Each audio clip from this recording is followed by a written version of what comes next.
if we're talking about starting things off, probably should go to one of the worst teams in the league this year, and that would be our friends in Colorado.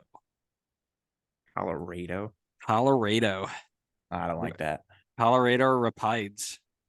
No, definitely don't like that. Canceled. Um, so my first one, and it's kind of I'm gonna say an obvious one, but I'm gonna just lump a bunch of things together and blame it on lazy owners. We've seen all season long that Stan Kroenke is one of the wealthiest owners in the entire league, and he's done absolutely zero investment in the Rapids. Since 2021, he has spent more than $1 million on a player to add to the Rapids exactly twice. One of those was a goalkeeper, the other was Kevin Cabral. Take of that what you will. When other teams around the league are spending and you aren't, you either have to have really good intra league moves to keep up or have a really good academy. Colorado have neither or have really yet to make use of either. So Gutman was a good addition, but outside of him, the intra league moves were just kind of mid. They have developed a few decent players from the academy, but they were either moved on too quickly and never given a shot, or they haven't really panned out, like Markinich to St. Louis, for example. They've been poor in transfer windows for years, and it's coming back to bite them. On top of that, he doesn't invest in team facilities either. So at the end of May, the Inside Rapids on Twitter broke news that the league is heavily encouraging or even mandating improvements to training facilities at Dick's Sporting Goods Park. The facilities were so bad that players had to file grievances with the MLS Players Association to get it looked at by the league. Rapids were only one of 3 teams not to have a dedicated training facility. And since this whole thing has come out, they have made an announcement that they're planning on updating fields and conditions and all these things now. But if it took the league stepping in to make it happen, that's not a great look. Zero drive from there. Like I mentioned, there was a statement from the Kroenke family about all these plans to improve over the next few years. But if the league has to step in, you're setting yourself up for failure by just not putting in the resources to do it. Like I said, Red Bull are very similar in this sense, but they do have the academy to at least hold them close. These guys don't have that, and it's hurting them each and every year. So this time, I think that's one of the big things that got them this year. That'll be something every year for Colorado. I feel like probably forever. Uh, I feel like the frustrating thing for Rapids fans, at least, I mean, not to speak on their behalf, but it's not like he doesn't spend with Arsenal. I mean, maybe in the past, but I mean, he just dropped what 75 million euros on Kai Havertz. I'm sure he can find the budget for like a $5 million transfer of some up and coming South American player. I'm sure he can find it in the budget. My first point is on a pretty similar note, I would say. So, similar to my point with DC, I think this team is in sore need of some star players. And to the exact point that you were just talking about, this organization refuses to spend money to get them. I think the TAM, GAM, whatever you want to call it, core of the team is very solid. And I think the team is maybe 1 or 2 star players away from being a legitimate threat in the league. I think currently the 3 designated player spots are being used on Cabral, Maxo, and Navarro. I think Cabral needs to be off a DP contract like yesterday. Maxo, I think if you can, you try to buy him down. And then I think Navarro, you just give more time. It's been a short time in the league so far, so needs more time to kind of adjust to things. I think if you can bring in a baller attacking mid or winger, I think the team would be much more in the playoff chase than they are now. Um, and I was doing a little research looking into the history of designated players. And did you know that Colorado has only had 10 designated players in their history? And this would be fine if it was the same DPs who have continuously had success. But that's not the case. It's a lot of designated players who have been around for 1 or 2 years and then they dip and they're gone. Atlanta United began as a franchise in 2017 and already has had more designated players than Colorado.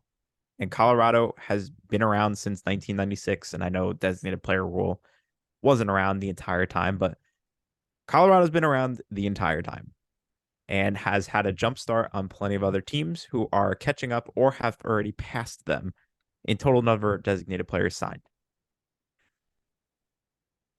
Uh, it is unacceptable in MLS 4.0 to not be utilizing your designated player spots more often than Colorado has been.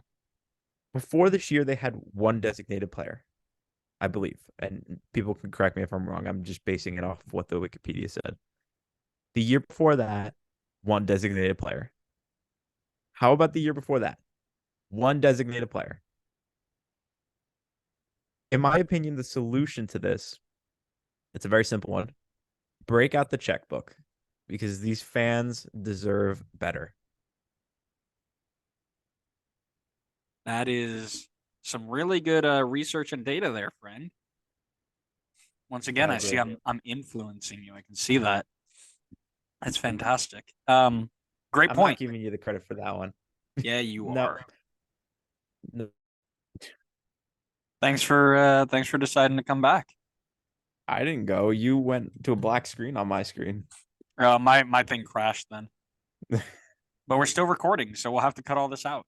You're It stopped for a second and then it started again. But yeah, I'll cut it all out.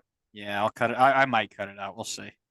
Um, all really good points, very similar to something I'm talking about. You know, they don't spend. And again, as I mentioned, you can get away with that for a little bit. But I think you I think you can get away with it in the past. MLS 2.0, 3.0, and I know we've definitely talked about that. I don't think in new age MLS you get away with that anymore. You cannot not spend unless you're gonna do an FC Dallas and just have the best academy in the league, which they don't. So time to break out the checkbook. correct. Or get a new owner, right? Somebody who will do That it. too. Yep. My next point is relatively similar. Underperforming players and key injuries. They came into the season hoping that certain players would step up, and they simply did not fit the bill. Darren Yappy was one of those guys. They didn't bring in any striker help, expecting Darren Yappy to carry that load. He was okay. Not great. He was all right. Showed promise, but never really broke out.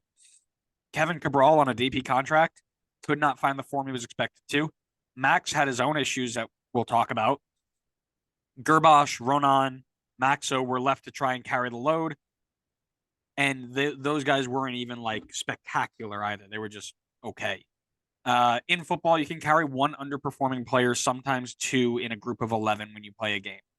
But once three players are underperforming, you're asking for trouble. When the majority of your team is not to the level that you need it to be at, you're setting yourself up for disappointment, which is what Colorado did. You combine that with a season-ending injury to one of the best tempo-setting number 8s in the league in Jack Price, and you're asking for a bad time. You can always see that as soon as Jack Price goes out, because he's been injured long-term, like once or twice, and it pretty much directly correlates to their success or failure, right? So that was a big hitter for them as well, I believe. Nice. My next point, scoring. In 2022, this team relied on two players to score more than half of their goals. One of those players is Giassi Zardes, who is no longer with the team. The other, Diego Rubio, only played 1,000 minutes this season, mainly because of injuries. So going into the season, what did the team do to bolster the attack? They brought in Kevin Cabral on a DP deal. What did this get them in return? Somehow an attack even worse than Toronto, at least as of the day of this recording, that has scored 25 goals so far this season. Now, Colorado still has 2 games to play, so they can get this up potentially a bit higher. But if they were to not score in the last 2 games, this would be the lowest amount of goals scored since 2013 DC United. That is Wow. that is 10 years ago for those of you losing track of time like me. So, what's the solution? I think in some part it goes hand in hand with the previous point that I was talking about. I think you definitely need to go and get another game-changing designated player in the attacking mid or the winger spot, someone who can support Rafael Navarro, and then give Navarro some more time in an offseason to kind of learn the system, learn the league, and come into next year and start looking like the player that I'm sure many of us were expecting him to look like. Because it's been a slow half year so far for him. But, you know, he needs some time, but definitely give him some time. And I think get him some help because he's not going to be able to score all the goals on his own. Yeah. One of my last talking points here is something I alluded to earlier in problems off the pitch. A common theme that we seem to be talking about today and on Monday is outside of football distractions, right? Early last season, Colorado signs 20-year-old Brazilian attacking midfielder named Max Alves to pull the strings and create more chances for Lewis, Rubio, Yapi, Barrios when he was still there. He didn't get up to speed right away, but this year I think they were expecting a lot out of him, and he could have been a game changer for them. He made 12 appearances for Colorado to start the year, in which Colorado only lost 3 times. They picked up 12 points and 2 U.S. Open Cup wins. Then a report comes out that says a player from Colorado's team was removed from training activities amongst investigation into unlawful sports gambling. Per Colorado and MLS, they both came out with this statement. Reports later come out that the Brazilian football had undergone a run of match-fixing events in their top flight, which tied back to 15 people, including 6 current pro players, one of which was Colorado's attacking midfielder, Max Alves. From the time that announcement was made, the very next run of games, all the way to the end of the season, Colorado would win just 3 more games. They'd go on an 11-game winless run, and they would go on to be one of the worst teams in the league by having all of these distractions go on. When you have to worry about all this nonsense off the pitch, it affects the performances on it. We've talked about that before. We'll talk about it again. Colorado are a great example of this, and they paid the price for it in 2023. Nice. I'm sure you're going to be excited about this last one for me. It's a topic near and dear to your heart. Is it my boy WY? It might be. Yeah. I'm talking about goalkeeping. So I personally think that the Colorado defense is pretty solid, and I think it's been solid for a few years now. But I think one area in the defense that they can improve upon is goalkeeping. So currently the squad consists of Andrew's favorite goalkeeper in the league, William Yarbrough, and Marco Illich. The latter they brought in at the start of the season. So the question is, why did they go get a new goalkeeper? You might be asking. No, I mean, the question. Andrew's not asking that question because he hates William Yarbrough. No, the question is, give me the PSXG plus minus. That's all I it's need in to there. hear. Don't worry. I know it's coming. here. Hit me with it. It's coming. It's coming. Give it some time. So you might be asking, why did they bring in another goalkeeper? Why didn't they stick with William Yarbrough? And this may not necessarily be the reason, but I mean, this is what I'm going to run with. And that's because Yarbrough was statistically one of the worst goalkeepers in the league last season. So to give him some competition, I think they brought in another goalkeeper, and I credit to them for doing so. I'm glad that they didn't stick with Yarbrough and just leave it at being mediocre at best. So Yarbrough began the season as the starter, eventually was displaced by Illich around game week 16. Yarbrough in the season was much improved on the previous year, but was still only around league average in terms of our favorite stat, PSXG plus minus. Illich, who has been the starter for a number of weeks now, has been awful. In 12 games played, he has an almost worse PSXG plus minus at minus 4.4 than Yarbrough had the entire season prior at minus 4.8. He's the lowest save percentage in the league out of anyone who has played 1,000 minutes and has 2 clean sheets in 12 games, which honestly I think is a testament to the defense. So, how do you solve this issue? I think you give Illich a bit more time to turn it around. Not everyone's going to come in blazing. He's only played 12 games. It may take an offseason to figure it out. But I think you got to bring in another goalkeeper that's not Yarbrough to compete for that spot in case Illich does not get up to speed. I think they just call up Tim Howard. Bring him out of retirement. Come on back, Timmy. Yeah, I mean, listen, there were a ton of things that went into Colorado being as bad as they were. Um, I think it all ties back to the one thing we kind of had in common, and it's lack of investment in the squad. And it's not 1 year of lack of investment either. It's multiple years of not having enough year after year after year when other teams are continually getting better and you are just staying at this bottom flat line. That's an issue, right? So, um, it will be very interesting because the Kroenke family has mentioned that they are going to invest more in players in the next upcoming window.